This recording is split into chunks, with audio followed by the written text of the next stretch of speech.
ये बड़ा रोचक प्रश्न है कि ओजोन छिद्र क्या है, क्योंकि हम बहुत लंबे समय से ये सुनते आ रहे हैं ओजोन होल, ओजोन होल। असल में वायुमंडल में ओजोन परत का वितरण जो है वो भूमध्य रेखा के रेफरेंस में देखें तो वायुमंडल में लगभग 15 किलोमीटर से 35 किलोमीटर की ऊंचाई के मध्य है। लेकिन ध्रुवों पर, जहां पृथ्वी का शेप अलग है और गुरुत्वाकर्षण बल अलग है, तो ध्रुवों पर ओजोन परत का डिस्ट्रीब्यूशन 15 नहीं बल्कि लगभग 12 किलोमीटर से प्रारंभ होकर के 35 किलोमीटर से पहले तक, कम तक जाता है। इसका मतलब है कि ध्रुवों पर गुरुत्वाकर्षण का एक तो प्रभाव एक बड़ा एक कारक हुआ, दूसरा पृथ्वी का जो घूर्णन गति है, इसके कारण भूमध्य रेखा पर इसकी सर्वाधिक गति है और ध्रुवों पर न्यूनतम इसकी घूर्णन गति है, देखा जाए। और तीसरा, ध्रुवों पर जो परमाफ्रॉस्ट है, यानी बड़ी भारी मात्रा में जो जमी हुई बर्फ है, वहां तापमान की अवस्थाएं हैं। तो अब इन सारी चीजों को समझ करके हम ये समझें कि वायुमंडल में जब ओजोन परत को नष्ट करने वाले इसकी जो प्राकृतिक बनना और जुड़ना, बनना, विखंडन होने की जो पूरी प्रक्रिया है और ये गैस के रूप में वितरित रहती है एक संतुलित अवस्था में, संतुलित मात्रा में। लेकिन जब उसको हमारी मानवीय गतिविधियां, कोई पदार्थ जो भी हम मुक्त करते हैं उनसे ये नष्ट होती है, असल में वो पदार्थ जो है वो प्रकृति में बड़े हल्के हैं और वायुमंडलीय गतियों में वो बड़ी तेजी से विश्व भर में फैल करके वायुमंडल में और ध्रुवीय क्षेत्रों में विशेष रूप से जाकर के बड़े लंबे समय तक इकट्ठे हो सकते हैं। यानी पूरी पृथ्वी पर तो वितरित होंगे, लेकिन पृथ्वी के घूर्णन, ध्रुवों की स्थिति और वहां पर बड़े लंबे समय तक निम्न तापमान होने के कारण ये ओजोन डिप्लीटिंग सब्सटेंसेस, ओजोन को विघटन करने वाले तत्व ध्रुवीय क्षेत्रों में बड़ी भारी मात्रा में इकट्ठे हो जाते हैं। और वहां पर जब ध्रुवीय ग्रीष्म काल आता है तो उस समय पर क्योंकि ध्रुवों पर लंबे समय तक अंधेरा रहता है और फिर सूर्य का प्रकाश आता है, तो जब लंबे समय तक अंधेरे की अवस्था है तब बड़ी बहुत लो टेम्परेचर की अवस्था में ये ओजोन डिप्लीटिंग सब्सटेंस, ये सारे तत्व ध्रुवीय क्षेत्रों में बड़ी भारी मात्रा में इकट्ठे हो जाते हैं। और जब वहां रोशनी का टाइम आता है, पोलर समर आती है, ग्रीष्म काल आता है ध्रुवों पर, तो वो वहां पर बड़ी भारी मात्रा में चूंकि इकट्ठे हो गए, तो वहां की ओजोन परत को जब सूर्य का प्रकाश आना शुरू हुआ तो पराबैंगनी किरणों की उपस्थिति में ये ओजोन के मॉलिक्यूल्स को, जो उनका बनने की प्रक्रिया, उसको अवरुद्ध करने का काम करते हैं और वहां ओजोन अणुओं की मात्रा में बड़ी तेजी से कमी आने लगती है।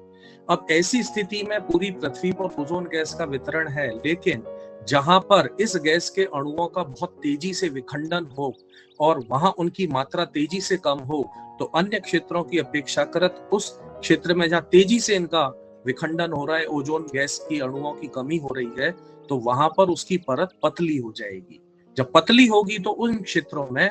पराबैंगनी विकिरणें, सूर्य की विकिरणें जो है वो भारी मात्रा में और पृथ्वी तक पहुंचेंगी। तो इस तरह ये जो अपेक्षाकृत ज्यादा पतले छेद हैं, ज्यादा पतले क्षेत्र हैं, एरियाज हैं ओजोन परत के, इन्हीं को हम ओजोन छिद्र, ओजोन होल के नाम से पुकारते हैं। ये कोई ऐसे छेद नहीं है, ये अपेक्षाकृत ज्यादा पतली परत है ओजोन गैस की ध्रुवीय क्षेत्रों में। अब जो मानवीय गतिविधियों में जहां हम लोगों ने मुख्य रूप से बहुत बड़ी मात्रा में हम लोग आज निर्भर हो गए हैं रेफ्रिजरेशन सिस्टम पर, कूलिंग सिस्टम पर, एयर कंडीशनिंग सिस्टम पर, और हम इतना परजीवी बन चुके हैं, आश्रित बन चुके हैं इन चीजों पर कि शीतलकों के बगैर, एयर कंडीशनर्स के बगैर ना यात्रा कर पाते हैं। हमारे वाहन भी एयर कंडीशन होने चाहिए, हमारी रेल हवाई यात्राएं भी एयर कंडीशन होनी चाहिए, हमारा आवास भी एयर कंडीशन होना चाहिए, हमारे ऑफिस, मीटिंग रूम, बड़े बड़े मॉल, हर जगह एयर कंडीशनर लगे रहने चाहिए ताकि हमें टेम्परेचर, सर्दी गर्मी का एहसास न हो अनावश्यक ही। और हम बहुत बड़ी मात्रा में हम रेफ्रिजरेटर्स का इस्तेमाल करते हैं, शीतलकों का इस्तेमाल करते हैं। कृषि के अंदर बड़ी भारी मात्रा में हम स्प्रे वाले कीटनाशक और ऐसे उन पैकिंग का इस्तेमाल करते हैं, तत्वों का इस्तेमाल करते हैं। यहाँ तक कि अब रंग और ऐसे चीज भी, डिओडोरेंट भी आ गए हैं, तो उनमें भी ये जो खुशबू वाले तत्व हैं, केमिकल हैं, उनको भारी दबाव में और ये गैस के रूप में फिर निकले, तो उनमें ये जो तत्व काम में आते थे कारों में, एयर कंडीशनर्स में, टायरों के बनाने में, और टायर या अन्य प्लास्टिक सब्सटेंस या फोम जिनको हम कहते हैं, बड़ी मात्रा में पूरे विश्व में टायरों का वेस्टेज पैदा होते हैं, वाहनों का, हवाई जहाजों का, इन सब का। और उन वेस्ट को, टायरों के वेस्ट को भी हम कभी कभी बड़ी मात्रा में हम इनको जला करके नष्ट करना भी उचित समझते हैं। इन सब चीजों में, शीतलकों में, प्रशीतकों में, एग्रीकल्चर, इस तरह के पेस्टिसाइड्स में, स्प्रे में, फायर फाइटिंग सब्सटेंसेस में, स्प्रे कैंस में, इन सब चीजों में हम जो तत्व काम में लेते हैं वो केमिकल नेचर पर हम उनको कहते हैं क्लोरोफ्लोरोकार्बन, हाइड्रोक्लोरोफ्लोरोकार्बन, जिनको क्लोरोफ्लोरोकार्बन को हम पुनः जो इनकी केमिकल नेचर है उसके अनुसार इनको अलग अलग श्रेणियों में भी बांटा हुआ है। CFC11, CFC12, CFC113, carbon tetrachloride. उसके बाद में हाइड्रोक्लोरोफ्लोरोकार्बन, जिन्हें HFC कहते हैं शॉर्ट में, HFC134, HFC143, HFC23, HFC32, HFC125, HFC152 वगैरह हाइड्रोफ्लोरोकार्बन। उसी तरह से ब्रोमीन युक्त जो तत्व हैं उनको हम हेलोन कहते हैं, हेलोन 1301, हेलोन 1211,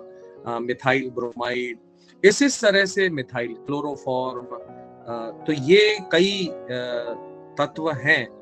ये तत्व वायुमंडल में बड़े लंबे समय तक बने रह सकते हैं और बड़ी हल्की प्रवृत्ति के भी होते हैं। इसके कारण ये वायुमंडल में दूर दूर तक, ऊंचाइयों तक बड़ी आसानी से ये वितरित हो जाते हैं। ये सब हमारी गतिविधियों से, मानवीय गतिविधियों से ही उत्पन्न होते हैं। और यही तत्व जो है मुख्यतः जो क्लोरीनेटेड कंपाउंड्स हैं, वो क्लोरोफ्लोरोकार्बन, हाइड्रोक्लोरोफ्लोरोकार्बन, ये कई दशकों तक, सैकड़ों साल तक ये वायुमंडल में बने रह सकते हैं। और ये जब तक वायुमंडल में रहेंगे, ये क्लोरीन अणु, ब्रोमीन अणु ओजोन के जो बनने की प्रक्रिया है ऑक्सीजन अणु और परमाणु से मिलके, उसको बाधित कर देते हैं। और ऑक्सीजन अणु के साथ ऑक्सीजन परमाणु की बजाय क्लोरीन परमाणु जुड़ जाता है और वो O3, O2 और O के बनने से O3 को नहीं बनने देता और ओजोन परत के निर्माण की प्रक्रिया को रोकता है। ये एक क्लोरीन एटम, मुक्त क्लोरीन एटम जो है, वो वायुमंडल में 1 लाख ओजोन अणुओं तक को विखंडित कर सकता है, बनने से रोक सकता है, उनके विखंडन का कारण बन सकता है। तो इस तरह से ये जितनी बड़ी मात्रा में हम इन तत्वों का इस्तेमाल करते हैं, ये जो गतिविधियां हम करते हैं, कूलेंट्स का, रेफ्रिजरेशंस का, हाई प्रेशर में स्प्रे किए जाने वाले केमिकल तत्वों का